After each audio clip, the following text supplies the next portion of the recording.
नमस्कार, मैं उपेंद्र कश्यप और आप देख रहे हैं फोर्थ व्यूज। बात बिहार विधानसभा चुनाव में कास्ट पॉलिटिक्स की।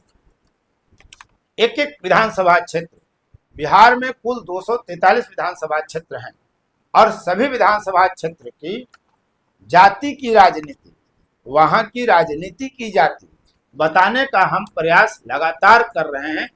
आपका क्षेत्र आपकी जाति सीरीज में। और जब तक आप कास्ट पॉलिटिक्स को नहीं समझेंगे तब तक राजनीति को नहीं समझ पाएंगे। बिहार में जाति की राजनीति जमकर होती है, इसलिए हम बात भी खुलकर करते हैं और एक एक कर आपको हम बता रहे हैं। पूरा वीडियो आप देखिए। 2 विधानसभा क्षेत्र का विश्लेषण हम सीरीज में कर रहे हैं और पूरी तरह वहां की जाति की राजनीति और राजनीति की जाति समझाने का प्रयास कर रहे हैं। एक अपील आपसे करता हूं कि यदि अब तक आपने चैनल को सब्सक्राइब नहीं किया है तो चैनल को सब्सक्राइब कर लें, शेयर लाइक कमेंट जरूर करें ताकि सबसे पहले आपके वीडियो क्षेत्र का जो है या आपकी पसंद का वो आप तक पहुंचे। तो हम चलते हैं नरकटिया और हरसिद्धि की यात्रा पर। 2008 में बिहार विधानसभा क्षेत्रों का परिसमन होता है और नरकटिया एक नया विधानसभा क्षेत्र वजूद में आता है और यह एक ऐसा क्षेत्र है जहां जदयू का वैश्य पहला चुनाव जीतता है, लेकिन उसको रिप्लेस करता है राजद का मुसलमान। और 2015 और 2020 के दोनों विधानसभा चुनाव में राजद का मुस्लिम यहां से चुनाव जीतता है। तो क्या 2025 में कोई बदलाव आएगा? इसे समझने के लिए हम समझते हैं कि वहां जाति की राजनीति क्या है और राजनीति की जाति क्या है। दूसरा क्षेत्र है हरसिद्धि। यह अनुसूचित जाति के लिए 2008 में आरक्षित हुआ। प्राय विधायक बदल देने वाले हरसिद्धि का इतिहास भी बताएंगे और यहाँ की जनता की सामाजिक और राजनीतिक चेतना है, इसीलिए वहाँ विविधता भी इस क्षेत्र में है। सामाजिक समीकरण भी काफी महत्वपूर्ण है, इसलिए यहाँ की भी जाति की राजनीति हम आपको स्पष्ट बताएंगे। तो शुरुआत करते हैं नरकटिया से।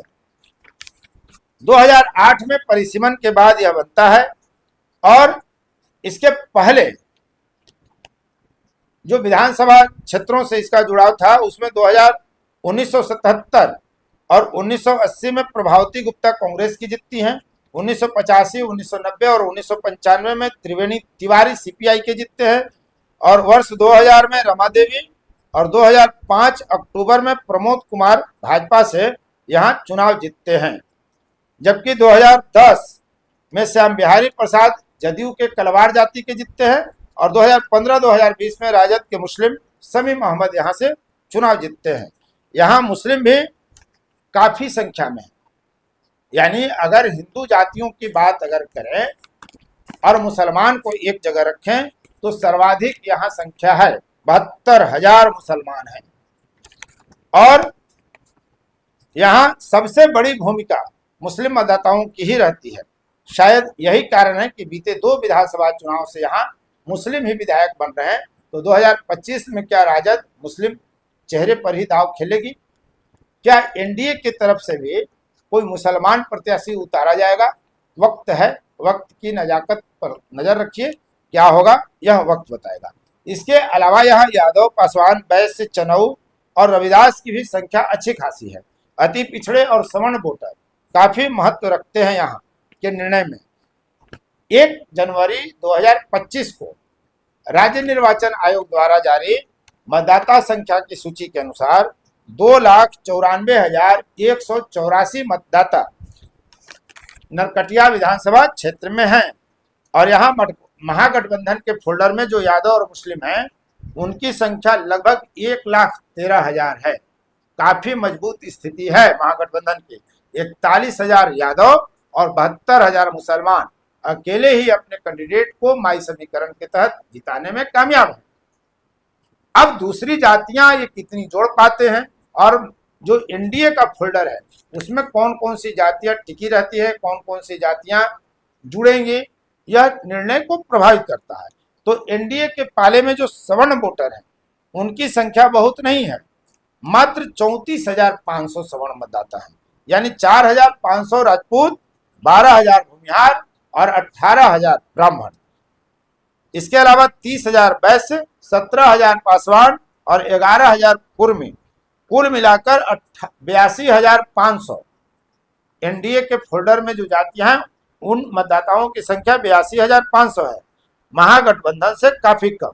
इसके अलावा यहाँ कुशवाहा 26,000 और रविदास 25,000।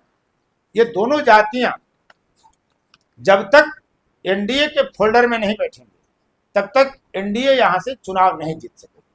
कौन प्रत्याशी होगा वक्त बताएगा, लेकिन प्रत्याशियों की जाति और प्रत्याशियों की स्थिति देखकर दर्शक अनुमान लगा लेंगे कि नरकटिया का चुनाव परिणाम क्या होगा। बहुत कुछ अगर नहीं प्रभाव पड़ता है तत्कालिक घटनाओं का, तो लगभग चुनाव परिणाम जातीय समीकरण से ही साधने की कोशिश होती है और वो फलीभूत भी होता है। अब हम बात करते हैं हरसिद्धि की। जब हरसिद्धि हम जाते हैं तो बृजबिहारी प्रसाद गाहे बगाहे आपको याद आ जाएंगे। जो रमा देवी नरकटिया से 2000 में विधायक रही राजद से, उन्हीं के पति थे बृजबिहारी प्रसाद, जिनकी हत्या 13 जून 1998 को IGIMS अस्पताल में इलाज के दौरान कर दी गई थी। तब यहाँ सरकार थी राजद की, लालू प्रसाद मुख्यमंत्री थे और बाहुबली माने जाते थे बृजबिहारी प्रसाद। मुन्ना शुक्ला पर हत्या का आरोप है। दूसरे एक सवर्ण नेता की हत्या का आरोप बृजबिहारी प्रसाद पर था, गैंगवार था, उनकी हत्या कर दी गई। बृजबिहारी प्रसाद 2 बार मंत्री रहे हैं, इसके बावजूद उनकी हत्या पटना में दिन दहाड़े इलाज कराने के समय जब काफी सुरक्षा व्यवस्था थी तब कर दी गई थी।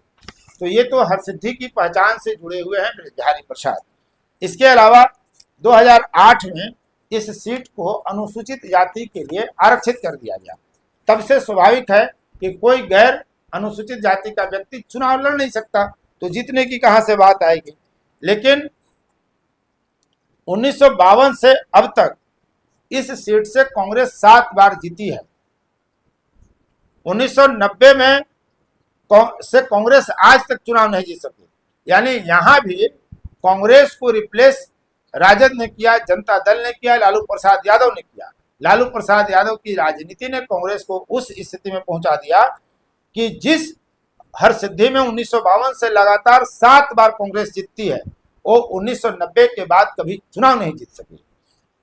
लोजपा यहां 2 बार जीती। इसीलिए मैंने कहा था ना कि हरसिद्धि किसी जाति का और किसी दल का गढ़ नहीं बन सका। लोजपा 2 बार, भाजपा, राजद, समता पार्टी, जनता दल, जनता पार्टी, कांग्रेस ओ, सीपीआई एक बार यहां से चुनाव जीत चुकी है। तो हरसिद्धि में एससी और एसटी मतदाताओं की संख्या लगभग 17% है, जबकि 18.5% यहाँ मुस्लिम आबादी है। स्वाभाविक है इतनी ही प्रतिशत में मतदाता भी यहाँ मुसलमानों के हैं।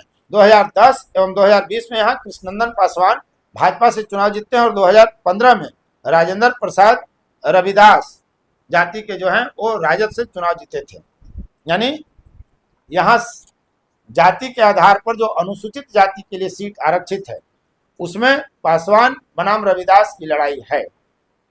ये बहुत ही महत्वपूर्ण है कि जो अनुसूचित जातियां हैं उसमें भी 2 दबंग जातियां मानी जाती है, पासवान और रविदास, और यही चुनाव हार जीत रहे हैं। तो अब 2025 में क्या पासवान बनाम रविदास की लड़ाई होगी, यह देखना दिलचस्प होगा। बहरहाल यहाँ 1 जनवरी 2025 के अनुसार 2,82,701 मतदाता हैं, जिसमें महागठबंधन के फोल्डर में यादव मुस्लिम 64,000 हैं, यादव 20,000 और मुसलमान 44,000। अब इसमें महागठबंधन के फोल्डर में ही रविदास 23,500 आपको जोड़ना पड़ेगा। तो 1 लाख लगभग महागठबंधन का वोटर है। चूंकि राजेंद्र प्रसाद राजद के हैं और ये मजबूत जाति है रविदास, तो लगभग 1 लाख यहाँ महागठबंधन के फोल्डर में है।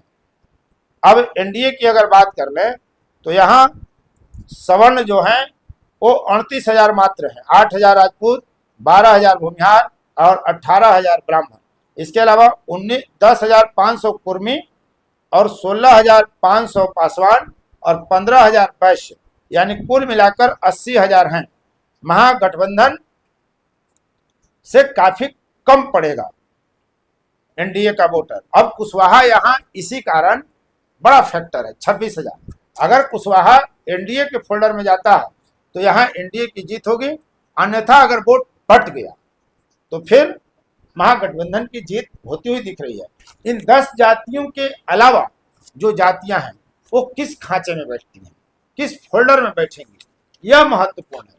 और जाति जो प्रत्याशियों की होती है उसे देखकर भी कुछ जातियां फोल्डर में समाती हैं और फोल्डर से बाहर हो जाती हैं।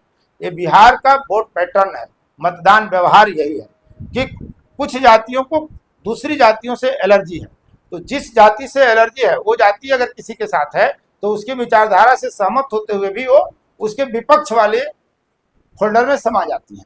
तो ये जो मतदान व्यवहार है यहाँ जातियों का, उसे समझना होगा। उसको आप जब समझेंगे और उस पर जब आप नजर रखेंगे तो तय है कि आप चुनाव का पूर्वानुमान लगा सकते हैं कि चुनाव परिणाम क्या होगा। अब तक इस वीडियो में बने रहने के लिए आपको बहुत बहुत धन्यवाद। फिर एक बार अपील करता हूं कि यदि अब तक आपने चैनल को सब्सक्राइब नहीं किया है तो चैनल को सब्सक्राइब कर लें, शेयर लाइक कमेंट जरूर करें। धन्यवाद। फोर्थ व्यूज, चौथा विचार, बाकी फिर